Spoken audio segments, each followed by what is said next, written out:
Did you know that Tacoma is one of only 10 cities in Washington state to have a city charter? Tacoma's charter requires that it goes through a review process every 10 years. Joining us today is Steve Wamback, chair of the 2024 Charter Review Committee, to explain what the charter is, the area it covers, and why the review is so important. Welcome, Steve, to the show. Thank you. It's great to be here today. So, as I mentioned in the intro, you serve as the chair of the Charter Review Committee as a whole, which is probably no easy task all by itself. Thank you. But for those who may not be aware, what is the city charter and why is it being reviewed?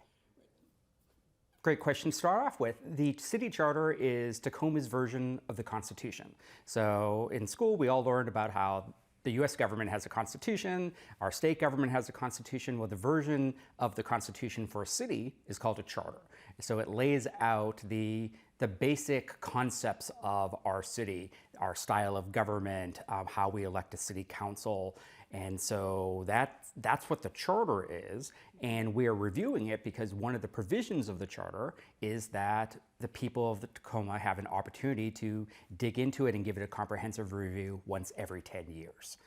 So we have a sort of a self-correcting mechanism so that the people in the city get the chance to take a look and say, is everything set up the way that we want it to be set up? And are you able to share some specific topics that are being explored by the review committee? Certainly. The big topic of any charter review is the form of government. So right now in Tacoma, we the people of the city, elect a city council. There are 5 city council members elected from districts, and 4 council members are elected citywide, with one of those council members being identified as the mayor. The council hires a city manager to run the administration of the city. So they call this a council manager form of government. About half of the cities with charters in the state have a council manager form. The other half have what's called a mayor council form, where rather than the city council hiring the city manager who administers city government, the people would elect a mayor who directly manages city government. Very similar to the way that we elect a governor in the state or the president, that we have a separation between who we elect as our executive, our leader, and who we elect as our legislative branch. So that's the big issue that we're looking at, whether it is the right time to propose a change in the form of government.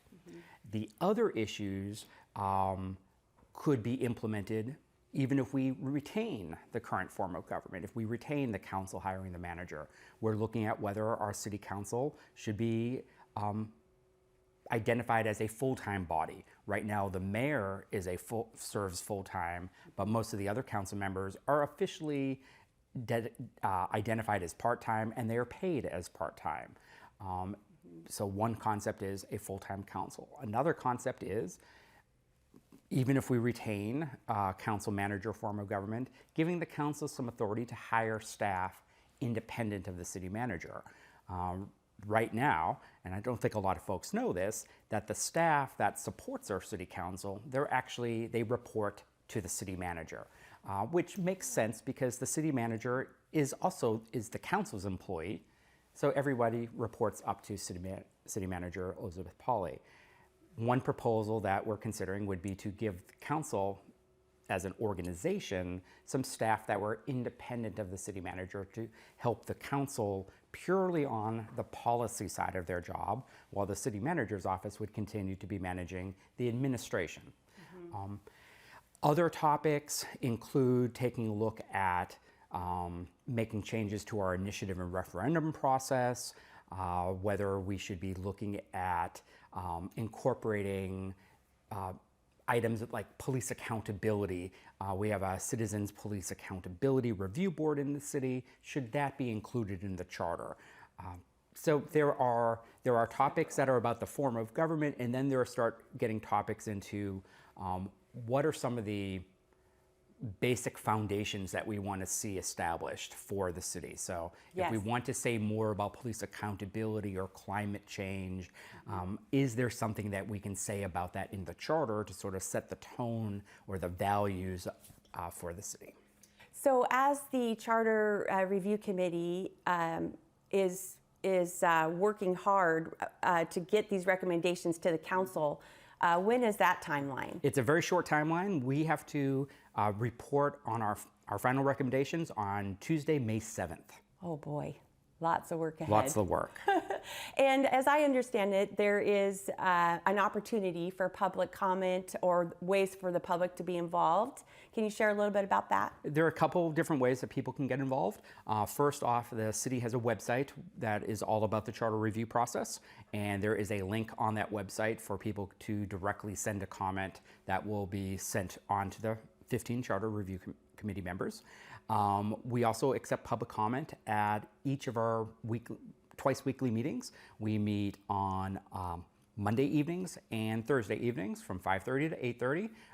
Our Monday meetings are virtual, our Thursdays are hybrid. Folks can come in person on Thursdays to room 243 at the municipal building, or they can participate on Zoom.